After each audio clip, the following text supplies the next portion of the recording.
Hi, I'm Zeke Matevosian from Van Nuys, although I'm in a park in Northwich right now. I live in Van Nuys, and on the phone with me is a cross-country phone call. My girlfriend, dear girlfriend, soulmate Tanya, is on the phone with her from South Carolina. Tanya, say hi to everybody. Hi. So, I wanna make this video specifically to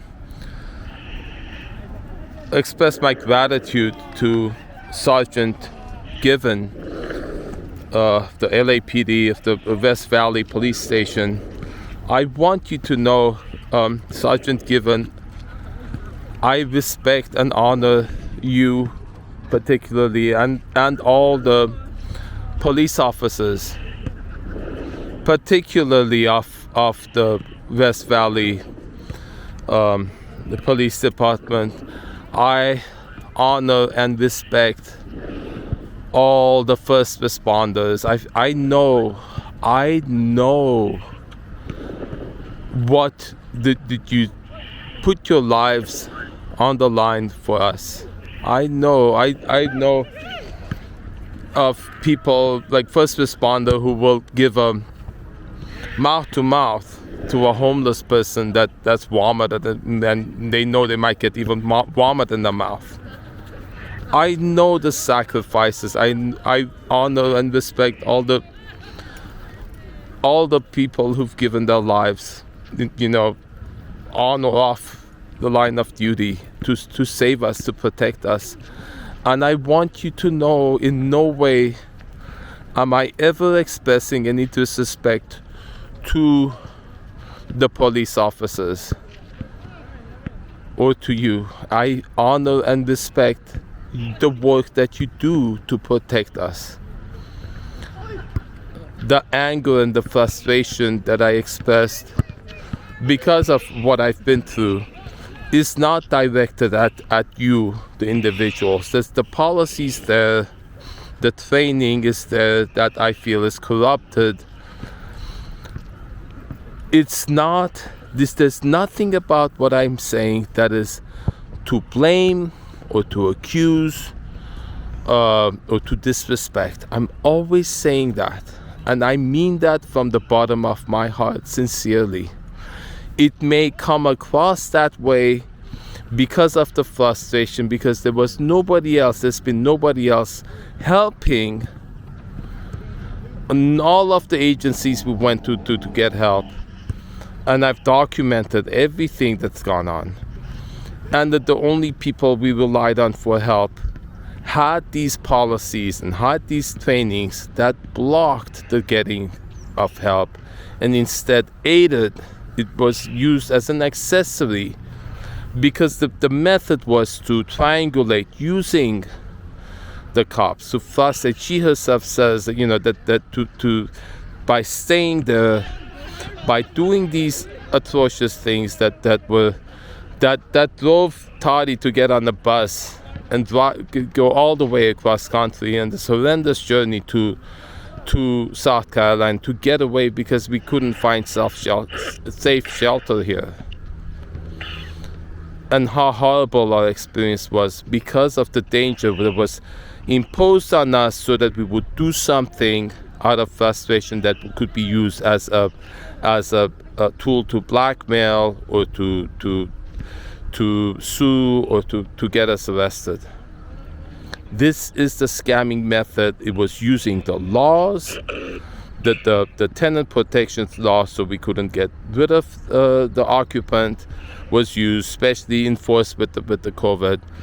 And then the training that the police officers had to block every statement, every visit had these methods, and they were expressed even anywhere I went in the city. So I feel it's training that police officers get with the intention of being used in combination with the scammers' methods which were engineered to not violate or not appear to violate the penal code, so that they could be in everything working in conjunction, all these varieties of methods that I've documented and that I've become so familiar with. I want the truth about this to be perceived accurately, without blame, without accusation, without disrespect, because all those things are used to muddy the water. The perpetrators themselves use the method of accusations and blames and the threats of suing, all of those things, methods that are prevalent so much because of the profits gained from doing these things, and then using them to cover up what they do and their own guilty conscience about what they do by projecting it onto other people. You tell somebody what happened, and they go, "Are you calling me a thief? Are you calling me a liar?" You just called me a liar. I didn't. I just described what I saw honestly and accurately, without bias. That's what I do. That's what we should be doing. And my intention is never to humiliate or to, revenge or to get back or to out of spite. That is not what I do. That is not what I'm about. That's not what we do. All I want to do is I don't want to get anyone into trouble. I don't want anyone to feel bad or to accuse. I want the truth to come out, so that the behavior that we do that's not working out for us, we have a chance to make it, to acknowledge it, to come clean about it, so that we can make an intention to correct it. I don't want anybody getting into trouble for this. That's not what it's about. That's what the message is. The reason the criminal system, the justice system doesn't work is all it does is punish people. You can't correct behavior by punishing people, by getting back at them, by revenging. That doesn't work. By accusing, by blaming, these things do not work, because it makes people become more opaque. It makes them hide. That's what the techniques that the officers have been taught, have been trained, are there for. They're there to protect themselves, because all these lawsuits that they themselves said that they get sued a lot because of injustice that happens, or because it's a way for people sue not because it was injustice, because they just want to. There's so much of framing. I've been subjected to that, being framed, being put into situations, so that I can find any excuse to be baited into doing something, to be provoked into doing something that can be used as an excuse to sue or to blame or to slander or to blackmail. All these activities, because they're used in a part of a plot to scam, to coerce, to abuse, to manipulate, and then these methods. So we got to do away with all these systems. Tati just got off the line because she had to. She told me she would. So I want everyone to understand my message is not to humiliate, not to incriminate, is to reveal the truth that will set us free. I respect and honor the police officers of the LAPD of West Valley Division. I respect and honor everybody. All of us come into this world beings of light and purity.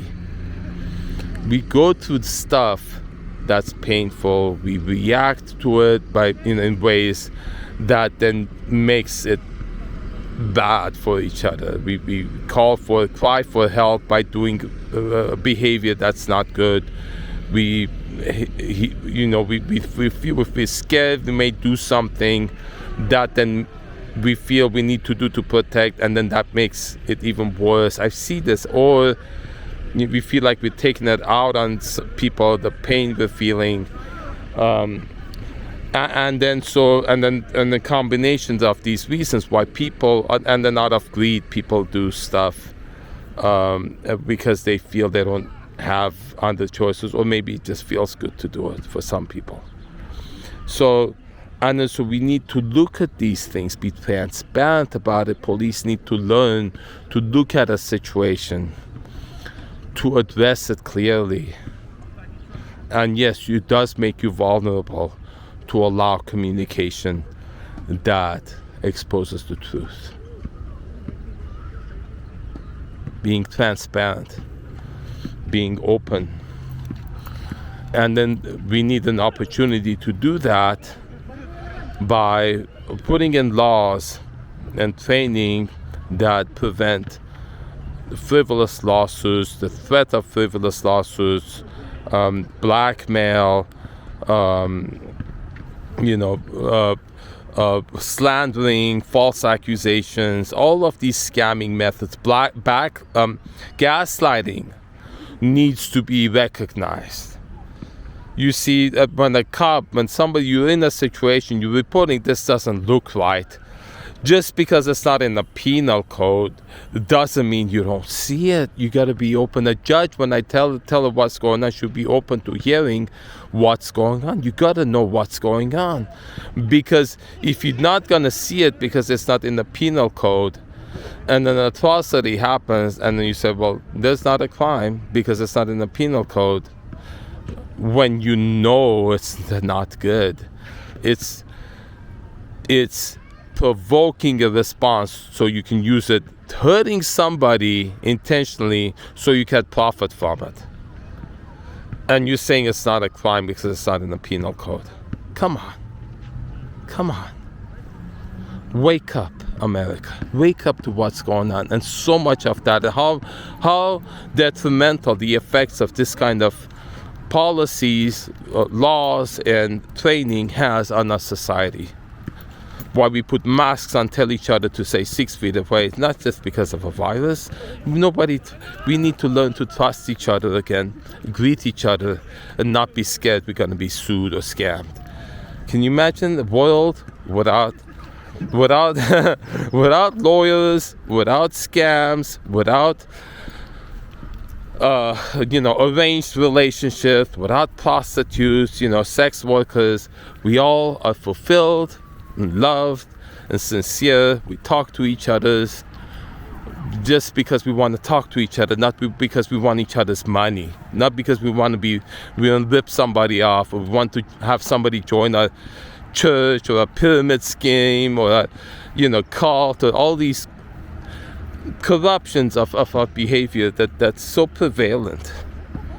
Imagine a world where we greet each other because we sincerely enjoy greeting each other, because we see every individual for who they are, and see the preciousness in each other, not to benefit from it in a way that hurts them, but in a way that because it's such a beautiful world, and we're here to share it together. And the process of getting there can be that way. You understand? It's a beautiful morning. Wake up, America. Wake up.